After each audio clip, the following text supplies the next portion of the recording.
Je vais vous inviter à aller dans le livre de l'Apocalypse, au chapitre 3, verset 11. Vous savez que dans la parole de Dieu, il est question de l'Église, et il est question que l'Église, c'est pas une invention des hommes, mais que c'est Jésus lui-même qui a mis ça en place.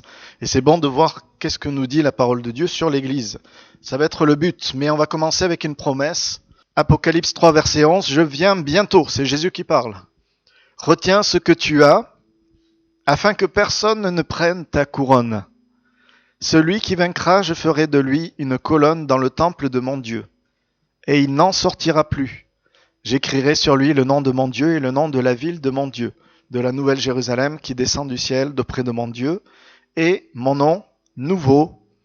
Amen. » Les croyants qui vont tenir bon jusqu'à la fin, jusqu'au retour du Seigneur, sont appelés des vainqueurs. C'est une bonne nouvelle. Nous pouvons être des vainqueurs si nous tenons bon jusqu'à la fin, si nous gardons ce que le Seigneur nous a donné. Et la récompense qu'il sera donnée à ces vainqueurs, ça sera d'être des colonnes dans le temple du ciel. Alors bien sûr, c'est une image. On ne va pas être des colonnes en soi, mais le fait de pouvoir être dans la présence de Dieu de manière ferme, établie et pour toujours. Ça sera quand même intéressant cette histoire. Être devant le Seigneur, dans son temple. En plus, on sait que dans la Nouvelle Jérusalem, il n'y a plus besoin d'un temple fait de main d'homme, puisque c'est la présence du Seigneur lui-même qui est le temple en fait. Comme il n'y a plus besoin de soleil, c'est l'agneau qui est la lumière. Et nous serons donc établis de manière éternelle dans la présence de notre Seigneur. C'est la promesse du Seigneur qui nous donne ce matin au travers de ce texte. Et il rappelle une chose, c'est qu'il vient bientôt et que nous devons retenir, nous devons garder. Juste avant, il est dit, parce que tu as gardé la parole de la persévérance, moi je vais te garder aussi. Vous savez que quand on garde les choses qui viennent de Dieu, Dieu nous garde. C'est une règle. Quand on agit d'une certaine manière envers le Seigneur, il agit de même envers nous. Donnez, et il vous sera donné. C'est le même principe. Et donc, c'est cette réalité qui est là. Mais avant d'être des colonnes dans le temple, ça c'est bien, mais c'est dans l'avenir, c'est lointain, il y a des commandements pour le présent. Et ça, on va le lire dans 1 Timothée, chapitre 3, et le verset 14. Si je vous dis le mot église, à quel verbe vous pensez, associé au mot église? S'assembler, ou prier. Oui, oui, unir, d'accord? Alors regardez ce que la Bible dit comme mot associé à l'Église. Dans 1 Timothée 3,14, c'est Paul donc qui écrit à Timothée, « Je t'écris ces choses avec l'espérance d'aller bientôt vers toi. Mais afin que tu saches, si je tarde, comment il faut se conduire dans la maison de Dieu qui est l'Église du Dieu vivant, la colonne et l'appui de la vérité. » Donc le verbe qui est associé à l'Église, à la maison de Dieu, c'est bien se conduire. Bien se comporter. Et souvent, on passe à côté de ça, parce que pour nous, on est attaché à la vérité. On sait que la parole de Dieu, c'est la vérité, et on aime la vérité de la parole de Dieu, et on aime les commandements, et on aime diffuser, dire aux gens autour de nous la vérité de la parole de Dieu. Mais on voit bien dans ce texte une chose, c'est que pour pouvoir être une colonne et l'appui de la vérité, l'Église doit d'abord être un endroit où les hommes et les femmes se comportent de la bonne manière. Et s'il n'y a pas cette base, ce fondement, la vérité peut faire du mal. Et ça, il n'y a pas besoin de faire de grands discours parce qu'on a tous vécu des moments donnés où la vérité même de la parole de Dieu a pu faire du mal parce qu'il n'y avait pas le fondement de comment se comporter dans l'Église. Si on donne à quelqu'un un commandement en lui tapant avec la Bible sur la tête, ça va pas forcément bien se passer. D'accord ?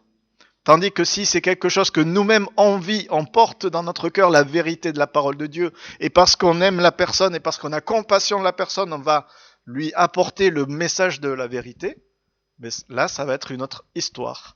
Et donc dans ce contexte, avant d'être une colonne dans le temple céleste, le Seigneur appelle les hommes et les femmes de son Église à être la colonne et l'appui de la vérité. Mais s'il n'y a pas ce comportement qui honore le Seigneur, la colonne et l'appui de la vérité ne sont pas là, il n'y a que la vérité qui écrase. D'accord? Moi j'imagine le temple, j'imagine le pinacle du temple, là, le toit, s'il n'y a pas les colonnes, ben, le toit il fait mal, hein. C'est la pierre, c'est lourd, c'est pesant, et parfois on a utilisé la parole de Dieu comme cette vérité lourde et pesante parce qu'on a oublié qu'il y avait un comportement qui était associé. C'est pour ça que Jésus, quand il parle dans l'évangile, il donne cette image, il parle de celui qui bâtit sa maison sur le roc. Celui qui bâtit sa maison sur le roc, c'est pas celui qui connaît la parole de Dieu. C'est qui? Celui qui met en pratique. Donc c'est le comportement qui fait que on va pouvoir bâtir quelque chose. Donc la question qu'on doit se poser, c'est comment se comporter dans la maison de Dieu. Là, dans ce verset que nous avons lu, il est dit comment il faut se conduire dans la maison de Dieu. Vous savez que le mot maison, ça veut dire littéralement, dans la pensée juive, ça veut dire famille. Comment il faut se comporter dans la famille de Dieu. Dans la maison de Dieu, on doit être membre d'une même famille. Ça permet que nous soyons la colonne et l'appui de la vérité. S'il n'y a pas le sens de la famille, nous avons beau proclamer la vérité, il n'y aura pas l'efficacité que le Seigneur veut. Parce que la première chose que les gens ont besoin de voir, c'est qu'il y a un amour fraternel vrai, sincère, honnête et bon, un soutien les uns avec les autres. Et ça permet de porter la vérité. Ça permet de porter le message. Ça permet de faire ce que le Seigneur nous demande de faire. Vous savez qu'au début du chapitre 3, donc le même chapitre de 1 Timothée, ce chapitre il est là où il parle des anciens, il parle des diacres, il parle de ces personnes qui aspirent à servir le Seigneur dans l'Église. Et donc il y a différentes catégories qui sont citées et on voit que c'est pas une invention non plus des hommes où il y a des critères pour pouvoir servir le Seigneur dans l'Église, mais c'est quelque chose qui est marqué noir sur blanc et combien c'est important de le réaliser. Paul rappelle que même s'il y a une excellente intention, vous voulez devenir des anciens, c'est super, c'est bien, mais il faut que l'ancien soit ceci, soit cela, il faut qu'il soit, et vous lisez le chapitre 3, vous voyez, mais si on voit le verset 4, il y a quelque chose d'intéressant. Il faut qu'il dirige bien sa propre maison, et qu'il tienne ses enfants dans la soumission et dans une parfaite honnêteté, car si quelqu'un ne sait pas diriger sa propre maison, comment prendra-t-il soin de l'Église de Dieu? Je ne reviens pas sur le conseil qui est donné aux anciens, mais je m'arrête sur la fin. Le but de tout ça, c'est de prendre soin de l'Église. C'est ça, l'Église qui est la maison de Dieu ou la famille de Dieu, c'est-à-dire l'Église qui est remplie de frères et de sœurs, où il y a ce désir de prendre soin les uns des autres. Bien sûr que quelqu'un qui est ancien, ça doit normalement être sur son cœur. Bien sûr que le pasteur, ça doit être sur son cœur. Mais chacun d'entre nous, finalement, nous devons associer à cette réalité de l'Église, qui est la colonne et l'appui de la vérité, cette réalité que nous devons prendre soin de l'Église. Nous devons prendre soin. Alors c'est pas d'astiquer le sol de l'église. Non, c'est pas ça, parce que l'église c'est pas le bâtiment, l'église c'est les personnes. L'église c'est nous. Nous devons prendre soin les uns des autres. Un des bons moyens de se comporter dans l'église, c'est de prendre soin de mon frère et de ma sœur. Et là, en faisant ça, on peut soutenir la vérité ensuite, plus facilement. C'est à l'amour que vous aurez les uns pour les autres que le monde saura que vous êtes mes disciples. C'est la même pensée qui est là dans la bouche du Seigneur Jésus. Il y avait un pasteur qui était en route pour une réunion. C'était une tente de réveil, vous savez, à l'époque. Et donc il partait pour prendre le transport pour aller là-bas. Le problème, c'est qu'à l'époque, c'était les voitures, vous savez, avec les chevaux, avec le cocher, etc. Et il rentre dans cette voiture-là. Puis il s'aperçoit que les gens, ils parlent tous de quelque chose. Ils parlent de paris sportifs, ils parlent de le bar qu'ils vont pouvoir aller après. Il a commencé à se sentir très très mal et il s'aperçoit qu'en fait, il n'était pas monté dans la bonne voiture. Il était allé dans cette voiture qui conduisait à un endroit où il y avait des paris sportifs. Et donc il y avait tout ce qui allait avec. Les gens, ils étaient grossiers, commençaient à se moquer, irrespectueux. Il était tellement mal à l'aise qu'il a demandé au cocher, s'il vous plaît, déposez-moi au prochain arrêt, tout de suite, là, j'en peux plus. Et puis, la même chose s'est passée, mais dans l'autre sens. C'est-à-dire qu'il y a un monsieur qui, lui, il voulait aller parier. Il voulait aller sur les champs aux courses pour parier. Et il s'est trouvé dans la voiture qui allait, lui, à La Réunion. Et là, dans la voiture, qu'est-ce qu'il voit? Ben, les gens, ils sont polis. Ils sont gentils. Ils parlent doucement. Ils parlent des choses de Dieu. Ils s'encouragent avec des versets. Et lui, il a eu la même réaction que l'autre. Il a dit, oh, je vous en supplie, cocher, descendez-moi de cette voiture, je n'en peux plus. Pourquoi? Mais parce que quelqu'un qui est au Seigneur, ben c'est normal qu'il soit bien là où il y a la paix. Et quelqu'un qui n'est pas au Seigneur et qui est dans les choses de ce monde, c'est normal qu'il soit bien dans les choses de ce monde. Bien sûr que ça ne veut pas dire qu'il faut chacun se mettre de son côté. On a besoin aussi de se mélanger. Mais il y a des moments où on sait qu'on est à notre place. Je crois ce matin que quand on vient dans la présence du Seigneur, on est en train d'appliquer sans s'en apercevoir ce que dit la parole de Dieu. On est en train de prendre soin les uns des autres. Vous savez, des fois on cherche des grands services, on cherche des grandes choses à faire, alors que juste notre présence déjà est un témoignage pour mon frère et pour ma sœur. Juste ma prière qui va monter pendant le culte va être un moyen de l'encourager. Et le jour où je serai pas là pour le faire, ben, il va y avoir un petit pincement au cœur. Ça vous a jamais fait ça? Ça nous l'a tous fait. Et quand il y a des personnes peut-être qu'on ne voit plus du tout depuis longtemps, ben, il y a toujours ce pincement au cœur parce que, mais quand on est ensemble, en fait, c'est là qu'on est l'Église. Et on a besoin de travailler à prendre soin les uns des autres. On a besoin de travailler à être remplis de cet amour fraternel. Le bon comportement dans la maison de Dieu, ce qui va permettre que l'Église soit cette colonne ferme, stable et qui soutient la vérité que le monde a besoin d'entendre, c'est le fait que nous soyons une famille. Dans Matthieu chapitre 21, et ça va rejoindre quelques réponses que vous avez données tout à l'heure concernant l'Église, Matthieu chapitre 21 verset 12, regardez ce que Jésus lui-même va dire, va associer avec la maison de Dieu. Moi, j'aime bien chercher ce que dit le Seigneur. Pas chercher autre chose, mais qu'est-ce que dit le Seigneur? Parce que quand le Seigneur dit que ça c'est important, qu'il doit y avoir tel comportement dans l'Église, eh bien c'est ça que je veux vivre, c'est ça que je veux faire moi, parce que c'est l'enseignement de mon Seigneur. Jésus entra dans le temple, il chassa tous ceux qui vendaient et qui achetaient dans le temple. Il renversa les tables des changeurs et les sièges des vendeurs de pigeons. Et il leur dit, il est écrit, ma maison sera appelée une maison de prière. Mais vous en avez fait une caverne de voleurs. Des aveugles et des boiteux s'approchèrent de lui dans le temple et il les guérit. Amen. Dans la maison de Dieu, nous devons être des intercesseurs et pas des voleurs. Vous allez me dire, pasteur, vous nous insultez ce matin là. Non, mais moi je fais que répéter ce que dit Jésus. Hein. Il nous dit que soit, en fait, il n'y a pas d'autre situation, il n'y a pas d'autre choix. Soit nous sommes des intercesseurs, nous sommes de ceux qui prient, nous sommes de ceux qui, dans la maison de Dieu, venant avec un cœur d'intercesseur pour prier le Seigneur, ou nous sommes de ceux qui volent au Seigneur l'occasion de bénir, tout simplement. Vous savez que le Seigneur veut bénir et veut exaucer la prière, veut guérir, veut fortifier, veut encourager, mais si nous ne lui demandons pas, mais parfois il nous laisse tels que nous sommes. Il ne va pas nous forcer à être bénis si on ne vient pas chercher la bénédiction. Mais si on vient, si on a à cœur de trouver dans sa présence tout ce dont on a besoin, mais il ouvre sa main généreusement et il fait en sorte d'agir avec puissance.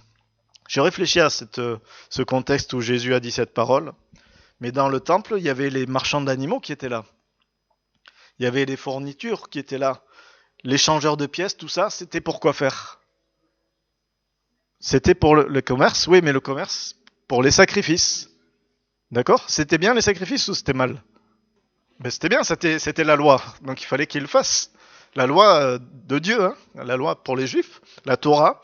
Donc, le fait d'offrir des sacrifices, c'était une chose excellente. Et une des raisons que le temple existait, c'était pour que les sacrifices soient offerts. Sacrifices de repentance, sacrifices de reconnaissance. Il y a toutes sortes de catégories de sacrifices pour toutes sortes de situations qu'on pouvait vivre. Mais c'est pas ça le problème. C'est pas qu'il y avait quelques personnes qui facilitaient les sacrifices. Le problème, c'est que ceux qui devaient faciliter le sacrifice a pris le pas sur le sacrifice lui-même, sur l'état d'esprit. Vous savez, quand quelqu'un offre un sacrifice, aujourd'hui on ne le fait pas, heureusement, mais il devait mettre la main sur la tête de l'animal qui allait être égorgé pour s'associer à la douleur. À cause de mon péché, l'animal doit être mis à mort. Et moi, je dois ressentir ce que ça fait. Parce que c'est pas moi qui meurs, c'est lui qui meurt. Bon, bien sûr, on voit là l'image de Jésus. Hein. Voilà l'image de celui qui meurt à notre place. Mais c'était comme ça que ça se passait. Et là, alors que les gens essayent de mettre la main et essayent de se concentrer sur leur repentance devant le Seigneur, ils entendent les gens qui disent « Alors, combien tu m'achètes ma brebis? Combien le bœuf, le pigeon ?» D'accord? Ça vous met pas dans les bonnes conditions. Hein. Ça vous met pas dans les bonnes conditions. S'il y a du bruit, s'il y a de l'animation, en soi, c'est pas mauvais. Mais si c'est ça qui prend le dessus sur le temps où je me place devant le Seigneur et j'ai ce cœur à cœur avec lui, eh ben je passe à côté de ce que Dieu veut. Et c'est pour ça que Jésus va agir de cette manière. Il y en a qui disent « Ah, mais Jésus, vous voyez, c'est un homme, il s'est emporté. » Non, non, ne vous inquiétez pas, il était parfait. Il était parfait. Et quand il a fait ça parce qu'il fallait le faire. Alors ça ne veut pas dire que on doit aller dans les magasins et renverser les étagères. D'accord, non, ça n'a rien à voir. Non, non. Mais par contre, réfléchissons pour nous-mêmes. C'est pas parce que dans l'église, il y a du bruit, il y a des projets, il y a de l'animation. Tout ça, c'est pas forcément mauvais en soi. Qu'on fait vraiment ce que Dieu nous demande de faire. On a besoin de revenir à l'essentiel que souligne Jésus. L'église, la maison de Dieu, c'est une maison de prière. L'église, c'est une maison de prière. Et moi, quand je lis ça, la question que je me pose de tout de suite, c'est quand je me rassemble avec mes frères et mes sœurs, qu'est-ce que je fais le plus? Est-ce que je prie? D'accord? J'essaie d'être concret, terre à terre. Je me souviens de cette dame qui me demandait « Pasteur, il faut absolument que vous preniez soin de mon garçon, il n'est pas au Seigneur, il faut vraiment que vous l'entouriez, il faut qu'il se convertisse. » Je dis « Ben oui, bien sûr, on essaie de faire ça en tant que pasteur. » Mais ce que j'ai remarqué, c'est que cette dame, elle n'est jamais venue une seule fois en 5 ans. Jamais. D'accord? Je dis pas de temps en temps, non, jamais, 0 fois en 5 ans à la réunion de prière. Et après, elle demande que le Seigneur touche leur cœur au travers des autres. Mais le témoignage que ça donne à son enfant, ben c'est quoi? C'est que je veux que tu te convertisses, mais pour moi, c'est pas tellement important puisque je fais pas l'effort d'aller prier pour ça. Ça veut pas dire qu'il faut être à 100% de toutes les réunions parce qu'on a tous un agenda compliqué, chargé, mais à un moment donné, il faut être cohérent. L'église, la maison de Dieu, c'est une maison de prière. Et je dois venir avec ce cœur d'intercesseur. Et je dois demander au Seigneur de m'aider à grandir. Je sais, je l'ai vécu, je connais même le fait d'être timide pour pouvoir prier. Mais c'est un moyen de remporter la victoire aussi sur notre timidité. C'est un moyen de voir Dieu se manifester. C'est un moyen de voir Dieu nous changer, nous transformer. Moi, la première fois que j'ai prié, c'était dans une église où il y avait 300 personnes. Et je peux vous dire que c'était un combat pendant toute la nuit et jusque tout le culte. Mais une fois que ça a été fait, en fait, c'était simple, mais Dieu m'avait dit que tes progrès soient évidents pour tous. Et je vivais de telles belles choses dans ma maison, et vous allez tous me dire, parce que j'en entends plein qui pensent ça, oui, mais moi je prie devant le Seigneur dans ma maison. Mais c'est super. Et c'est biblique. Quand tu pries, entre dans ta chambre, ferme ta porte et prie ton Père qui est là dans le lieu secret. On doit prier dans le lieu secret. Mais ça n'enlève pas le fait que la maison de Dieu, c'est une maison de prière. Et qu'on doit prier dans le lieu secret, certes, mais on doit aussi prier dans la communion fraternelle. Parce qu'il y a une puissance, il y a une bénédiction, il y a une grâce quand on est réunis ensemble et qu'on invoque le Seigneur ensemble. Que le nom du Seigneur soit béni. L'Église, c'est une maison de prière et bien se comporter dans la maison de Dieu, c'est être un intercesseur. Dans 1 Pierre chapitre 2 verset 4, « Approchez-vous de lui, pierre vivante, rejetée par les hommes, mais choisie et précieuse devant Dieu.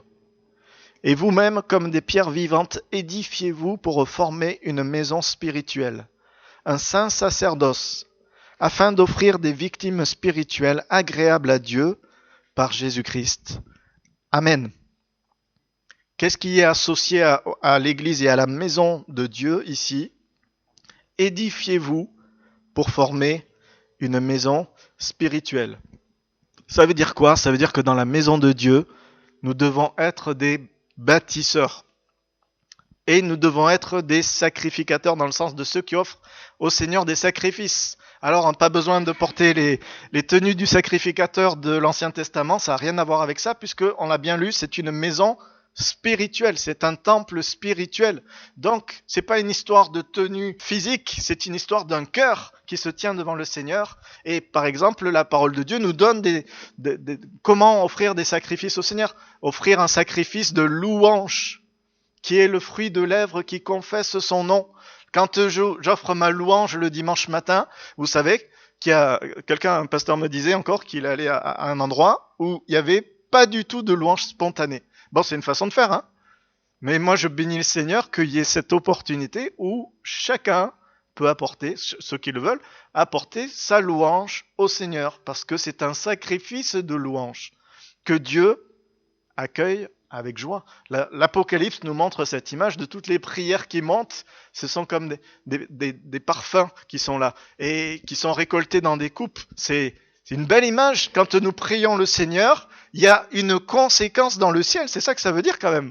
C'est pas n'importe quoi. C'est que quand je prie sur la terre, même si j'ai l'impression que rien ne se passe, dans le ciel, il y a des choses qui se passent. Auprès de mon Seigneur, son cœur est touché, déjà. Mais s'il y a des prières que l'on fait avec persévérance parce que le temps passe et on a l'impression que rien n'y change, le Seigneur, lui, récolte ça. Et à un moment donné, vous savez quoi? La coupe, elle déborde. Mais le temps que la coupe déborde, en attendant qu'elle soit remplie, on voit rien. Rien ne change. Mais si on persévère, ça va changer à un moment donné. C'est pour ça que Jésus va dire, je viens bientôt, retiens ce que tu as. Retiens cette fermeté, retiens ce désir de prier, d'être cet intercesseur, et retiens ce désir aussi d'être ce bâtisseur. Nous sommes des pierres vivantes et nous devons nous édifier pour former une maison spirituelle. Mais nous édifier, ça veut dire quoi? Ça veut dire comment la parole de Dieu nous dit que l'Église s'édifie, par exemple. Par des prières, des supplications, des psaumes.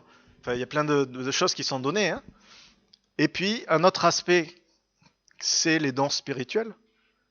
Les dons spirituels ont été donnés à l'Église pour, c'est marqué noir sur blanc, pour l'édification de l'Église.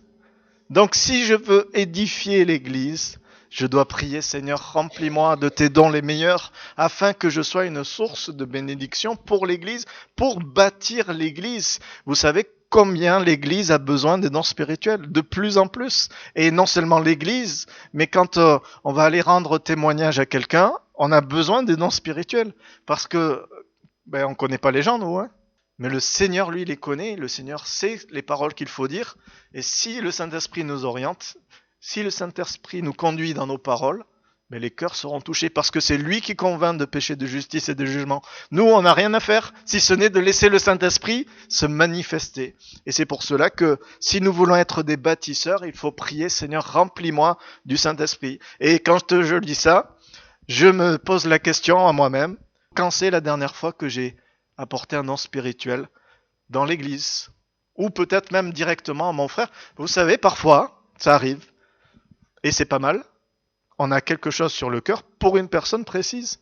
Et on va lui parler directement. Pas besoin de parler pendant le culte. D'apporter la prophétie pendant le culte si on sait que c'est adressé à une seule personne. Par contre, si on ne sait pas à qui c'est adressé, on l'apporte au moment approprié. Mais on désire être ces bâtisseurs spirituels. D'accord? Pour bâtir l'église, comme c'est une maison spirituelle, Il faut des outils spirituels. Les outils de ce monde ne fonctionnent pas. C'est pas la stratégie, les méthodes, l'intelligence humaine. C'est le Saint-Esprit qui permet que les choses soient bâties. C'est le Saint-Esprit qui renouvelle notre intelligence. Un jour, un monsieur a invité un jeune homme pour venir visiter sa maison. Le monsieur, il était âgé et son désir, c'était de lui montrer tout ce qu'il avait comme richesse. Donc il l'emmène dans un splendide manoir et il dit « Regardez ce manoir, tout ça c'est à moi ». Et il montre la petite bourgade qui était au bout du manoir. Il dit « Tu vois, cette ville, elle est à moi, elle porte même mon nom ». Puis il regarde, de l'autre côté, il y avait un champ, une prairie. Il dit « Jusqu'au fond des arbres que tu vois là, à perte de vue, c'est à moi. Tout ça m'appartient ». Puis il montre derrière. De l'autre côté du manoir, il y avait des fermes, des terres agricoles très riches. Il dit, là aussi, c'est moi qui l'ai fait. Et je veux te montrer aussi quelque chose. Il lui fait rentrer dans la maison. Il y avait tout un couloir avec des peintures précieuses. Tout ça, je les ai achetées moi-même. Cette grande salle, c'est moi qui l'ai construite de mes mains.